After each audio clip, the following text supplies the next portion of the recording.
Mark Rogers TV, the voice of college football, breaking down the game we love each and every day with the best bloggers, broadcasters, and writers in the industry. You see the call below. Please join us on Amazon in regards to, hey, Christmas is coming. Shop Amazon, and you might as well use the link in the description section below and help us build the channel. Join us on Patreon for a whole lot of fun. Plus, 16-4 against the spread this week.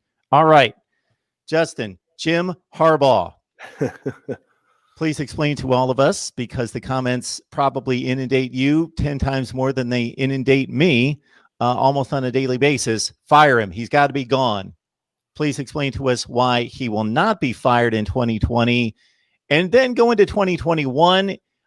You can only conjecture in regards to what the benchmark is going to be for the administration, but how you would handle the situation and what your goals for his hot seat status would be in 21. Well, first of all, I think it is pretty funny. We've done a few of these now, and the one where we did talk about firing Jim Harbaugh has about quadruple the amount of views as our other one. So Jim gets the clicks, especially when he's on the hot seat.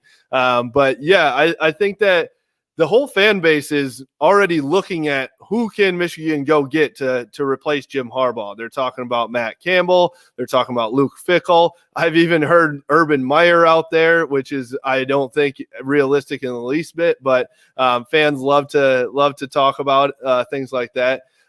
So the fan base is in one spot where they're 100% ready to be done with the Jim Harbaugh experiment. Well, the administration is not on that same level. They are sounding, from everything I've heard from different writers and media and people in the athletic department, Ward Manuel, the athletic director at Michigan, has no reason to fire Jim Harbaugh at the moment. He is not even having that conversation of who is going to replace Jim Harbaugh. He still believes he is the guy. He believes that he still can turn it around. He believes that this is just kind of a down year, and he still gives Michigan the best shot to win Big Ten titles and beat Ohio State, which to me, and you could ask a lot of fans this, and their reaction to that is, you're crazy. What gives you reason from year five and a half years of Jim Harbaugh to believe that he could really be the guy and he's ready to get over the hump and beat Ohio State? And I think I've seen regression throughout his 5 years. You could argue that his best year was 2016, is year 2. 2018, he had a great year until he got whomped by Ohio State in the final game of the year. But this administration seems like they are still on board with Jim Harbaugh. And there's a couple reasons for that. One is the financial situation.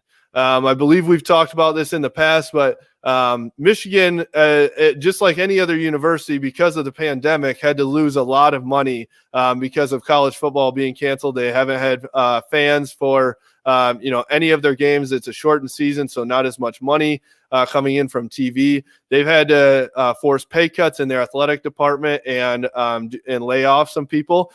So I feel like Ward Manuel is sitting in his office thinking, how am I going to buy out Jim Harbaugh's contract worth $10 million or so, and then look at all my other employees and say, hey, you keep taking your pay cut.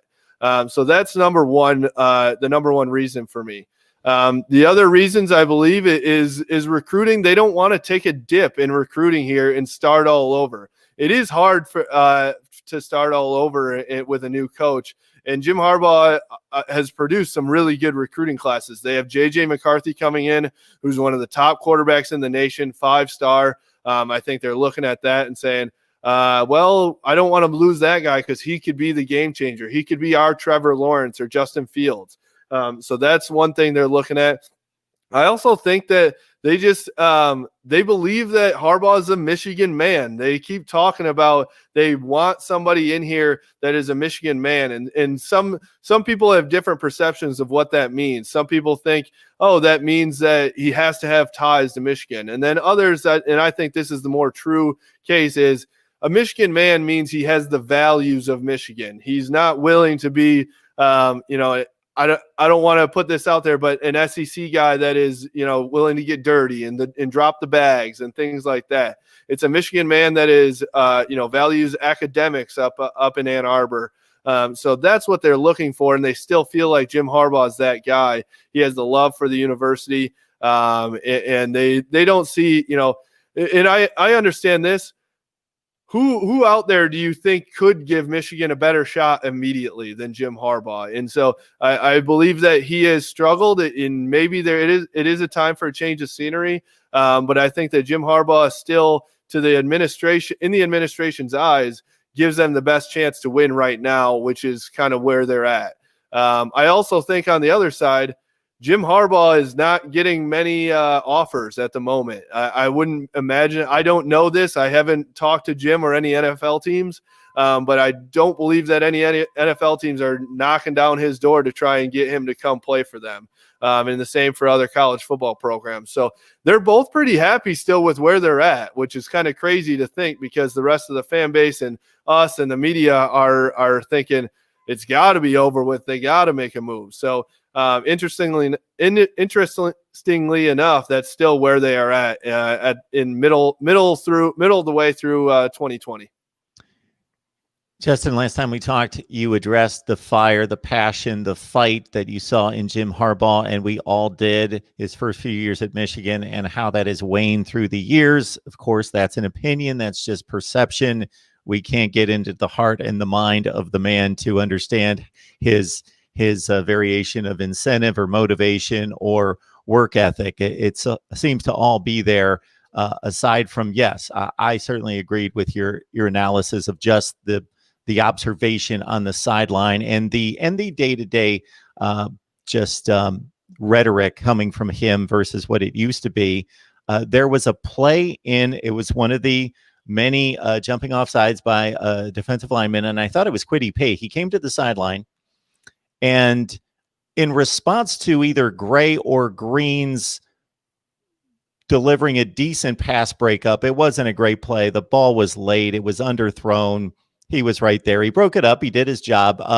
Harbaugh went nuts just to try to fire him up. And I understood, hey, this kid has gotten beaten down for 3 games. You're trying to lift his spirits. Hey, say you made a play. Keep it up. You can do it.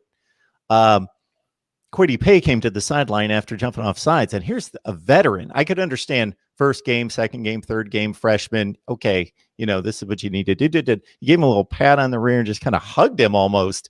And it just seems like an odd response to a veteran who just, I don't know exactly who was jumping off sides. I know that it was the collection of the defensive ends, mostly for veterans to be doing that again and again, and for him to respond in that way seemed a bit strange to me. Yeah, I mean, I look back, just like we talked about it, I look back at 2015 Jim Harbaugh, or 2016, or even going back to the San Francisco 49ers, and he wasn't giving anybody a hug, not even when they got a touchdown, let alone when they're making a huge mistake like that. And so there was also a play out there where it was a questionable pass interference call on Michigan, and he argued for, I don't know, 10 seconds or so. But 4 or 5 years ago, I really think that was one of those moments where he's ripping off the coat, chucking the clipboard, chucking his whistle that's around his neck still. And we just don't see that. And so it's almost like this attitude of, it's okay, you got it, you'll get him next time type of thing that he has towards these players now. And I don't know if he feels like he has to do that to keep them on board with him, maybe, and so that he can keep the locker room, or what it is. But I saw the same thing, and it was like, would you ever see Nick Saban giving a guy a hug after he jumped off sides, or Dabo Swinney, or Ryan Day, even Urban Meyer? Those guys, the best of the best, which we've thought that Jim Harbaugh was up there as far as football minds and coaches and CEOs and everything like that. He's now, it just looks like he's turning soft. And again, maybe he's in the locker room afterwards or at practice this week, going crazy and being really hard on him. It's hard for us to know that. But it does seem like on the sideline in a game where they were still in that game at some times, and it seemed like he was okay with mistakes being made, and then really celebrating, like you said, the Vincent Gray's pass breakups because he has 1 every 10. And so it seems like the standard for him of his players has been lowered as far as him congratulating and him punishing them. Justin Rose, Stadium in Maine podcast, joins us on a weekly basis. Justin, we appreciate you stopping by with your information, insight, and perspective on Michigan football. Hey, thanks for having me. I'm sure we'll be back next week. Could be an ugly situation at 1-4 for Michigan, but maybe they'll be 2-2. Who knows?